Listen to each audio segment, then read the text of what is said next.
Olá pessoal, tudo bem com vocês? Um prazer enorme estar participando aqui de mais um projeto encabeçado pelo colegiado do curso de Direito, né? Então eu tenho a oportunidade de trabalhar com vocês a matéria de Direito Civil neste primeiro ciclo de resolução de questões com vistas ao exame da OAB e também vai servir para vocês como preparação para outros exames externos. Tudo bem? São 3 ciclos. No primeiro ciclo eu escolhi alguns assuntos.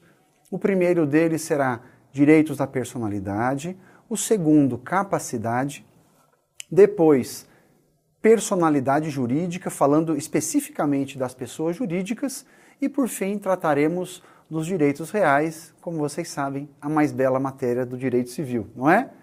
Tudo bem? Vamos começar então com a primeira questão. Eu vou fazer a leitura para vocês, vocês acompanham e depois nós iremos discutir as alternativas. Joia? Primeira questão que diz o seguinte: segundo a legislação civil vigente, alternativa a proteção dos direitos da personalidade é de aplicação irrestrita para as pessoas jurídicas. Alternativa B, aplica-se às pessoas jurídicas no que couber a proteção dos direitos da personalidade. Letra C, apenas quanto à utilização do nome é que se aplica às pessoas jurídicas a proteção dos direitos da personalidade. Letra D, para caracterização de dano moral à pessoa jurídica é imprescindível que também ocorra dano patrimonial. E letra E, às pessoas jurídicas não se concede indenização por dano moral. E aí, pessoal, responderam qual alternativa? Vamos juntos discutir uma por uma por que está certo e por que está errado? Vamos então às discussões. É o seguinte, pessoal, se alguém perguntar para vocês, a pessoa jurídica é titular ou não de direitos da personalidade? A resposta, pessoal, é não é titular. Professor, mas como não é titular? Eu já ouvi dizer que a pessoa jurídica, ela pode sofrer dano moral, ela pode sofrer dano patrimonial, etc., e pleitear indenização. É verdade, pessoal, mas uma coisa é ser titular de um direito da personalidade e a outra coisa é ser titular de proteção que decorrem dos direitos da personalidade. Vamos a um enunciado do Conselho de Justiça Federal a esse respeito? Vejam só, enunciado 286 que diz: os direitos da personalidade são direitos inerentes e essenciais à pessoa humana. Vejam aí, pessoal, decorrentes de sua dignidade, não sendo as pessoas jurídicas titulares de tais direitos. Pessoal, por quê? Qual é o fundamento dos direitos da personalidade? Por que as pessoas jurídicas não são titulares?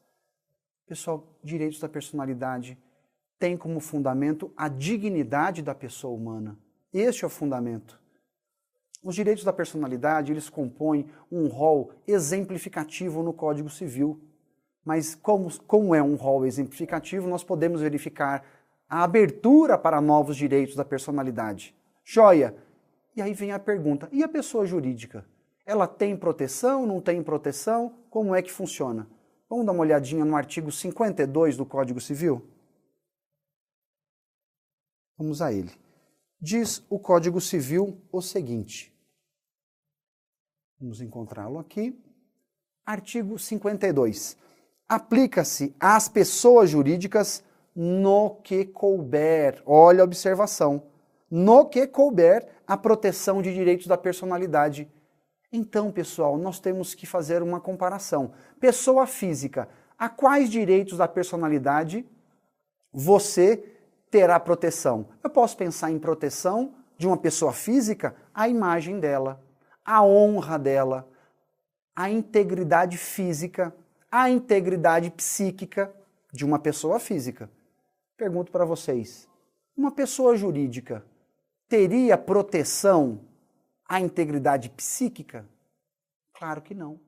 Pessoa jurídica é um ente moral, não é? É um ente fictício, uma criação do direito. Diferentemente de nós que somos pessoas físicas, nós titulares de uma ampla gama de direitos da personalidade e da proteção que deles decorrem. Diferentemente da pessoa jurídica, ela será titular de proteção de certos direitos que cabem protegê-la. Exemplo, a pessoa jurídica, uma empresa qualquer, uma empresa renomada, ela não tem um nome a zelar? Ela não tem uma reputação no mercado? Será que se for veiculado por alguém más notícias que não são verdades, caluniando, difamando, etc, etc, uma pessoa jurídica, falando mal, enfim, de uma pessoa jurídica, pode prejudicar a reputação, pode causar dano moral, né? Alguma notícia de produtos vendidos eventualmente que causaram danos ao consumidor, só que não é verdade, não causou dano algum. Isso pode prejudicar financeiramente? Pode causar dano patrimonial à pessoa jurídica? Pode causar dano moral? Pode. Se pode, a pessoa jurídica será titular do quê? Da proteção que decorre dessa titularidade de direitos não que ela detém, mas direito que ela tem de ser protegida. Cuidado com isso. Em resumo, eu quero dizer o quê? Quem é titular de direitos da personalidade são as pessoas físicas. E às pessoas jurídicas? Cabe a proteção no que couber dos direitos da personalidade. Somente se aplica à pessoa jurídica a proteção de certos direitos da personalidade que forem compatíveis com a natureza dela. Ela é uma natureza jurídica diferente da nossa pessoa física. É o exemplo que eu dava a vocês. Eu, pessoa física, sou titular de direitos que vão me proteger a minha integridade física e psíquica, além da minha imagem, além da minha honra. E se eu fizer uma comparação com a pessoa jurídica? Ela também merece proteção, mas não impede igualdade com a pessoa física. Ela terá uma proteção, segundo o artigo 52, no que couber. Dá para pensar, então, na proteção da imagem da pessoa jurídica? Dá. Então, tudo bem, ela terá tal proteção. Dá para pensar na proteção da integridade psíquica da pessoa jurídica? Não dá. Então, tal proteção não se aplica a ela. Essa é a analogia que nós temos que fazer. Vamos ver, então, entre as alternativas, qual está certa e qual está errada, só para terminarmos aqui a resposta, né? Alternativa A, dizia: a proteção dos direitos da personalidade é de aplicação irrestrita às pessoas jurídicas? Irrestrita não. É restrita. Restrita aos direitos que couber à pessoa jurídica, como nós já exemplificamos. Letra B. Aplica-se às pessoas jurídicas no que couber a proteção dos direitos da personalidade. Exatamente isso. É o teor do artigo 52. É só no que couber mesmo. Então a letra correta, letra B. Letra C. Apenas quanto à utilização do nome é que se aplica às pessoas jurídicas a proteção do direito da personalidade? Não, não é só o nome. Ela também tem uma imagem a zelar, uma reputação no mercado. Então, a aplicação da proteção não é só ao nome da empresa, né? Mas é também a reputação, a outros direitos que ela tem. Letra D. Para a caracterização de dano moral à pessoa jurídica, é imprescindível que também ocorra dano patrimonial? Não. O dano moral pode ser isolado do dano material. Eu posso ter somente o dano material ou somente o dano moral. E, eventualmente, ter os dois no caso concreto. E eu vou pleitear aí, né, a indenização cumulando pedidos. Dano moral com dano material. Perfeitamente possível também. E a letra E diz: às pessoas jurídicas não se concede indenização por dano moral. Errado, acabamos de comentar, concede-se sim. A pessoa jurídica, né, o ente moral, pode sim, né, ser sujeito passivo de uma ofensa e ela ter direito a pleitear a indenização por dano moral. Tudo bem a primeira questão? Vamos partir para a segunda então? Vamos lá, vou fazer a leitura para vocês. Sobre as incapacidades no direito civil brasileiro, podemos afirmar: alternativa A, são absolutamente incapazes os menores de 16 anos e aqueles que por enfermidade física perene e deficiência mental não possam expressar livre e conscientemente a sua vontade. Letra B, a senilidade por si só é motivo de incapacidade. Pessoal, já estamos percebendo alguns probleminhas aqui na A e B. Vamos seguindo. Letra C, a pessoa com deficiência não terá sua capacidade plena afetada. Letra D. A incapacidade relativamente a certos atos ou a maneira de os exercer decorre da deficiência mental. Pessoal, não vou nem prosseguir na leitura do texto completo. Porque vamos raciocinar juntos. Vamos voltar agora, né, para a matéria e depois a gente responde qual é a questão certa. Este tema é fundamental, vai ser cobrado na OAB em breve, em outras provas, porque o Estatuto da Pessoa com Deficiência, lei que acabou de entrar em vigor, alterou o regime das capacidades civis. Quando vocês ingressaram no curso de Direito, estudaram a teoria das capacidades, e lá nós vimos que havia um rol de absolutamente incapazes, de relativamente incapazes e assim por diante. Pessoal, a partir de agora, com o Estatuto da Pessoa com Deficiência, quem são unicamente os absolutamente incapazes? Os menores de 16 anos de idade. Somente eles são os totalmente incapazes, absolutamente incapazes. E aí a pergunta vem, professor, mas e os deficientes mentais, os portadores de desenvolvimento mental incompleto, como é que fica a situação deles? Pessoal, a priori, agora, o Estatuto da Pessoa com Deficiência vem dizer, eles, portadores de deficiência mental, são plenamente capazes. Exatamente isso, não errei não. São plenamente capazes. A priori são plenamente capazes. Se eles precisarem de suporte, de ajuda de alguém para a prática de atos da vida civil, eles serão assistidos. Sim, serão. Mas a priori eu não sei qual é o desenvolvimento mental de cada um. Pode ser que um deles precise, o outro não precise. Qual foi o paradigma superado pelo Estatuto da Pessoa com Deficiência? Antes, a teoria das incapacidades dizia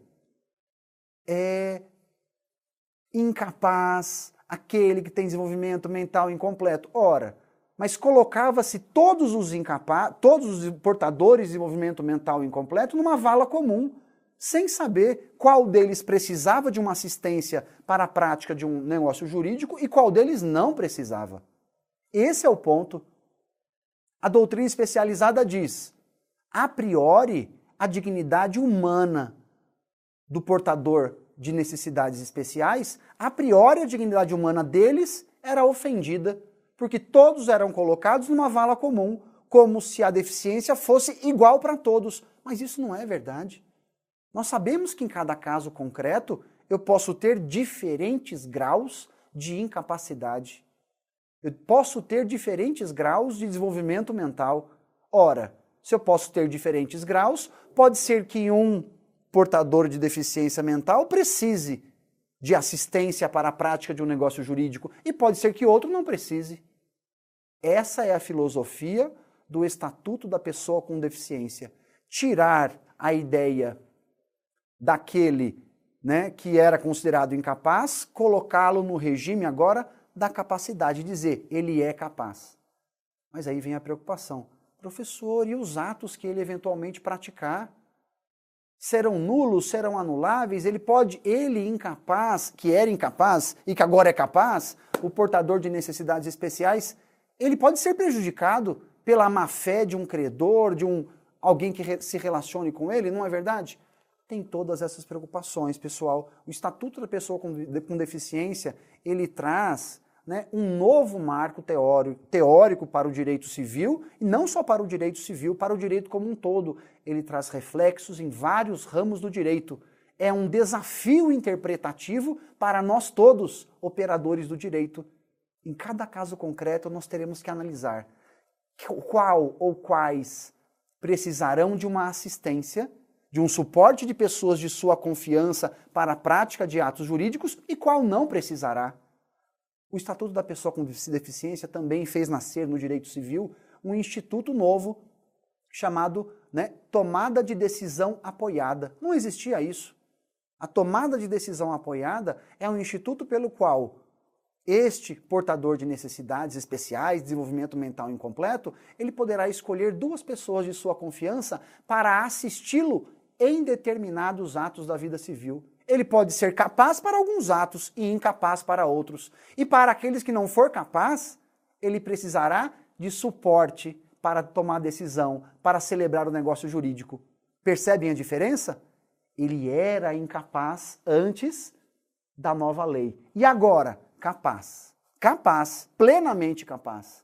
Em alguns casos, ele precisará de um suporte para certos atos da vida civil. Sistema tomada de decisão apoiada. Há ainda certos casos que ele poderá passar por um procedimento específico de curatela. Sim, a curatela permanece. O Instituto da Curatela permanece e ele, se for o caso, de maneira subsidiária, pode optar pela curatela. Professor, você está dizendo que ele mesmo vai optar pela curatela? Mas e se ele não tiver condições de escolher nada? Ótimo, alguém de sua família, algum responsável vai fazer a opção por ele. Mas se ele tiver condições de manifestar a sua vontade, e esse ponto é importante, ele primeiro pode escolher tomada de decisão apoiada. Ele pode achar que não precisa de curatela. Tomada de decisão apoiada. Tomada de decisão apoiada para ele não serve, precisa de curatela. Ótimo, mas não é uma curatela geral. Pode ser que ele precise de uma curatela específica. Lembram dos pródigos? Quem eram os pródigos?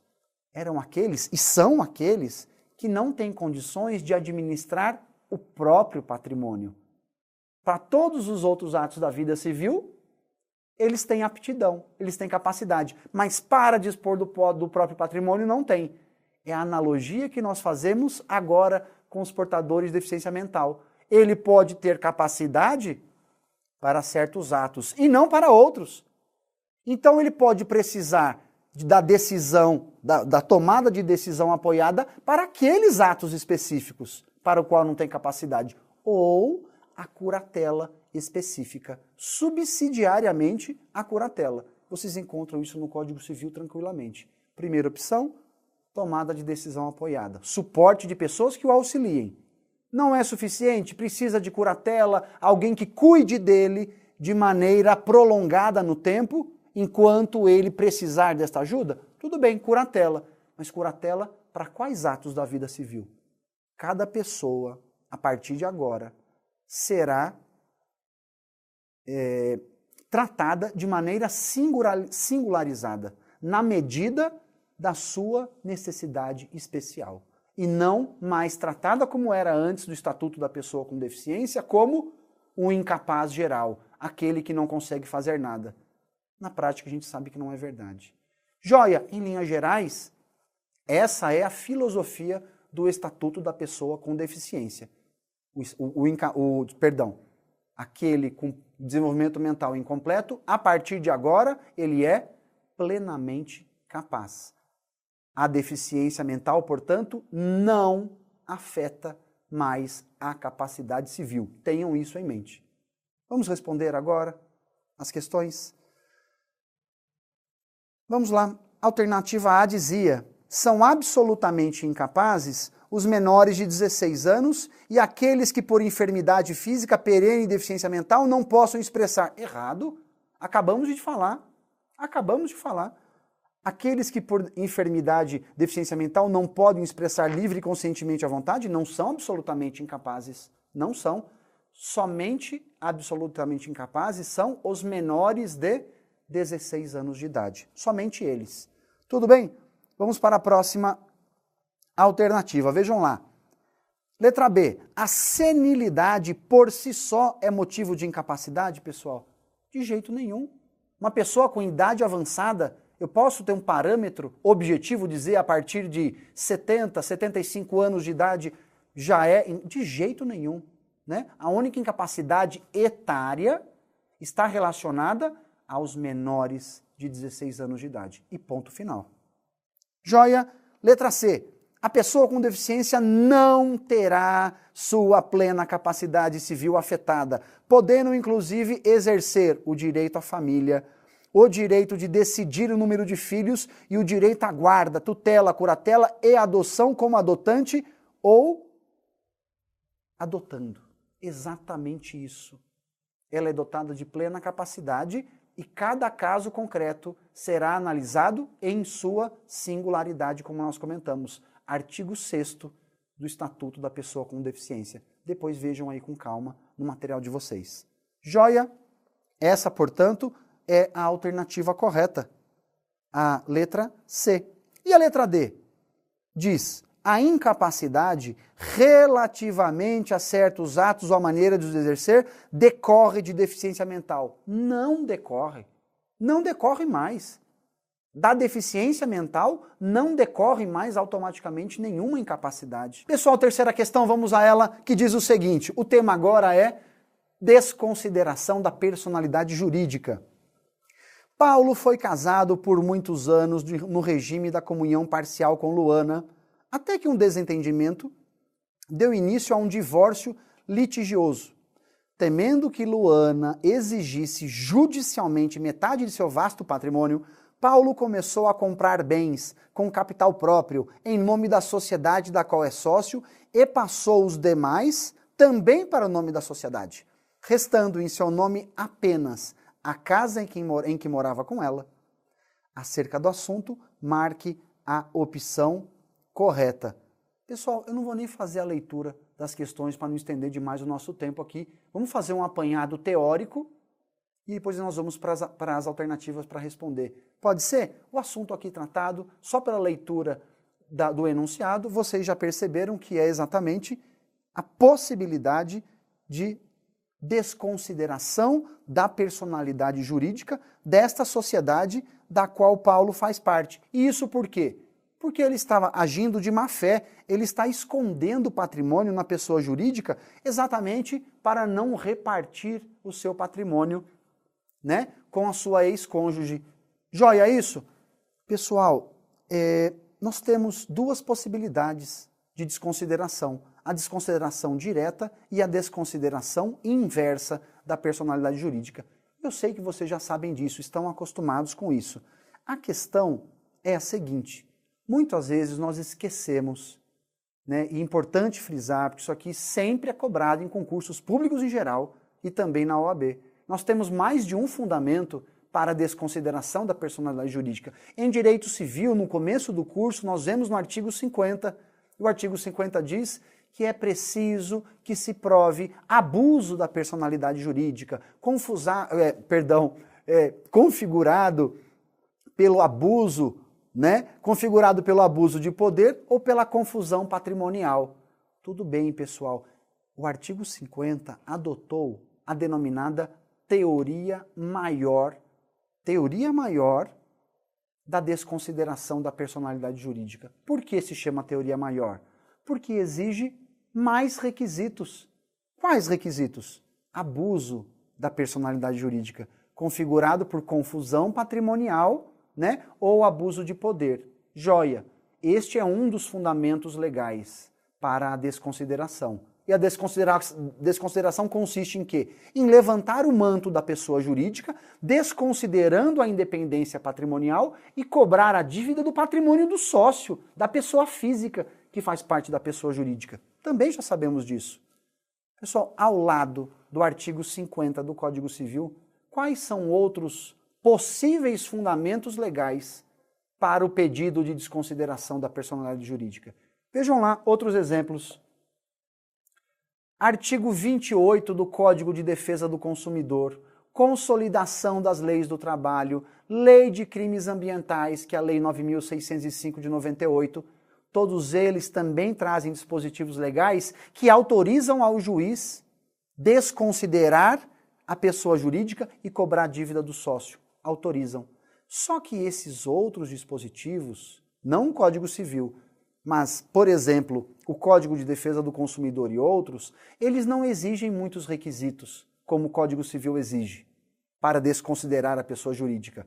O Código de Defesa do Consumidor, ele exige tão somente prejuízo para o consumidor. A CLT exige tão somente prejuízo para o trabalhador. Olha isso. Com base no CDC, com base na CLT, não é preciso demonstrar desvio de poder, confusão patrimonial, não precisa. É o mero prejuízo para o consumidor ou para o trabalhador que autoriza ao juiz desconsiderar a pessoa jurídica e cobrar a dívida ou prejuízo do patrimônio do sócio. Exatamente isso. Como a CLT e o CDC, no nosso exemplo, não exigem muitos requisitos, A teoria adotada se chama teoria menor da desconsideração da personalidade jurídica. Tudo bem isso? Duas teorias. Teoria maior, adotada pelo Código Civil, porque possui mais requisitos para o juiz decretar a desconsideração. CDC, CLT, crimes ambientais, lei antitruste, teoria menor. Por quê? Menos requisitos para decretar a desconsideração. Isso é fundamental. Tudo bem? A novidade também vem no Código de Processo Civil de 2015. O assunto é quente, é importante, porque é atual. Apesar da desconsideração inversa ser aplicada na prática pela doutrina e pela jurisprudência há bastante tempo, não havia previsão legal. E agora há. Vejam depois com calma, no CPC 2015, dos artigos 133 ao 137, a previsão expressa da desconsideração inversa da pessoa jurídica. E a desconsideração inversa consiste em quê? Consiste em autorizar que um credor particular do sócio cobre a dívida que ele deveria cobrar do sócio, cobre de quem? Cobre da pessoa jurídica da qual ele é sócio, porque ele está escondendo o patrimônio particular dele na pessoa jurídica para fraudar credores particulares. Normalmente quem que este sócio, pessoa física, quer fraudar? Quer fraudar dívida de alimentos, quer fraudar a repartição do patrimônio quando os cônjuges se separam. Essa é a desconsideração inversa. Joia? Cuidado com isso. O juiz não pode decretar de ofício. É preciso requerimento do Ministério Público quando atuar como parte ou da própria parte que ingressou com a ação. Tá joia? Leiam depois os dispositivos. Com este breve apanhado teórico, vamos responder então a questão de número 3. A alternativa A dizia: a atitude de Paulo encontra respaldo na legislação, pois a lei faculta a todo cidadão defender a sua propriedade. Pessoal, ele está agindo de má fé, não está defendendo propriedade. Ele está fraudando divisão de patrimônio, que é também da ex-esposa. Errado. É permitido ao juiz afastar os efeitos da personificação da sociedade nos casos de desvio de finalidade ou confusão patrimonial, mas não o contrário, de modo que não há nada que Luana possa fazer. Coitada, né? Claro que tem. É a desconsideração inversa. Claro que tem o que fazer. Letra C. Sabendo-se que a teoria da desconsideração encontra aplicação em outros ramos do direito, é correto afirmar que os parâmetros adotados pelo Código Civil constituem a teoria menor? Não. Acabamos de falar no apanhado teórico. O Código Civil adotou a teoria maior, porque mais requisitos. A legislação extravagante, outros exemplos que eu dei, adotaram a teoria menor, porque menos requisitos para o juiz decretar a desconsideração. Tudo bem? Letra D. No caso de confusão patrimonial, gerado pela compra de bens com patrimônio particular em nome da sociedade, é possível atingir o patrimônio da sociedade, ao que se dá o nome de desconsideração inversa ou invertida, de modo a se desconsiderar o negócio jurídico, havendo esses bens como matrimoniais e comunicáveis. Exatamente isso, pessoal. Exatamente isso. Não fosse possível o credor particular buscar os bens que o sócio escondeu na sociedade, teríamos mais ainda descontrole e mais fraudes contra credores em geral, um mau uso da personalidade jurídica. Pessoal, vou fazer a leitura da última questão que nós vamos trabalhar hoje, conforme o material de vocês. Diz assim, agora sobre direitos reais, posse e propriedade. Maurício, residente e domiciliado na cidade de São Paulo, é proprietário de uma casa situada no bairro de Camboinhas, Niterói, estado do Rio de Janeiro, onde costuma passar os feriados prolongados e as férias. Ao lado do imóvel de Maurício há um terreno que, por estar aparentemente abandonado, ele ocupou, cercou e mantém como área de lazer. Com relação ao referido terreno, é correto afirmar que Maurício é: alternativa A, mero detentor; B, possuidor pleno; C, possuidor indireto, já que utiliza apenas eventualmente; possuidor direto, já que utiliza apenas eventualmente; possuidor direto, mas não pode utilizar-se das ações possessórias. E aí, pessoal, vocês marcaram o quê? Qual é a alternativa correta? Cuidado com isso, pessoal. Nós estudamos bastante, quem foi meu aluno em Direitos Reais sabe, o assunto posse é de extremo relevo social, importantíssimo. Nós temos que entender quando é que a pessoa tem posse e quando é que ela não tem posse, que ela tem mera detenção. Se ela tiver posse, qual que é a importância? Primeira, ela será titular de ações possessórias. A gente já cansou de discutir isso.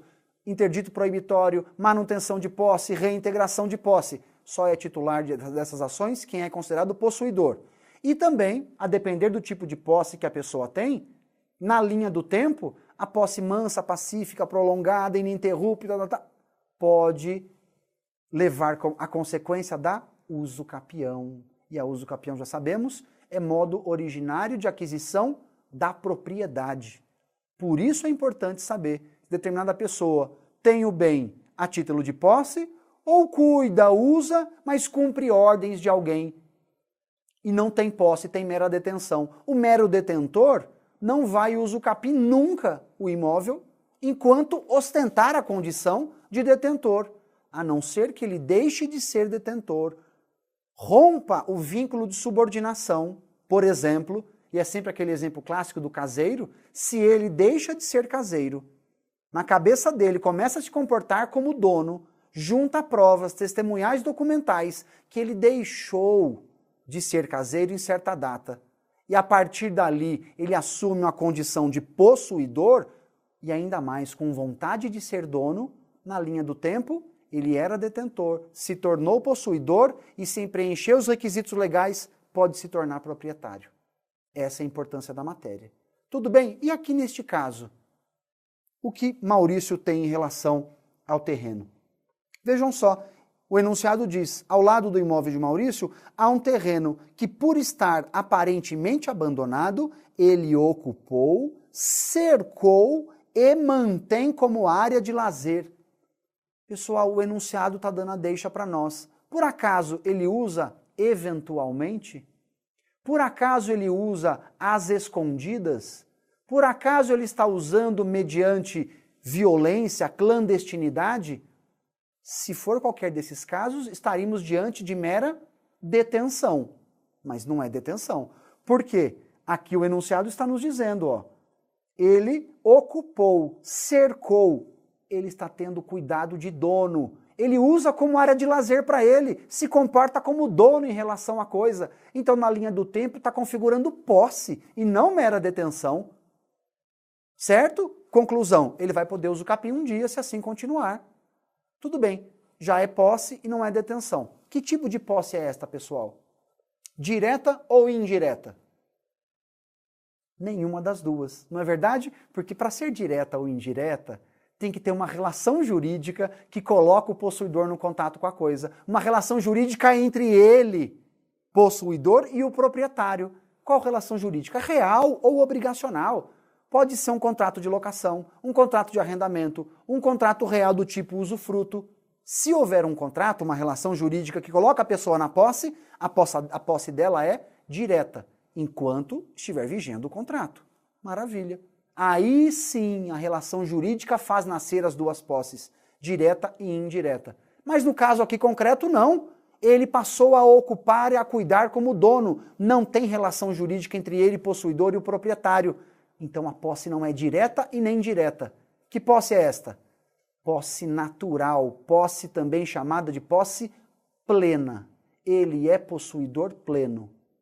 E na linha do tempo, por via de consequência, se preencher os demais requisitos legais, poderá se tornar, inclusive, proprietário da área, mediante o ajuizamento daquela ação própria de usucapião, onde o juiz vai declarar os efeitos da prescrição aquisitiva, que é a usucapião.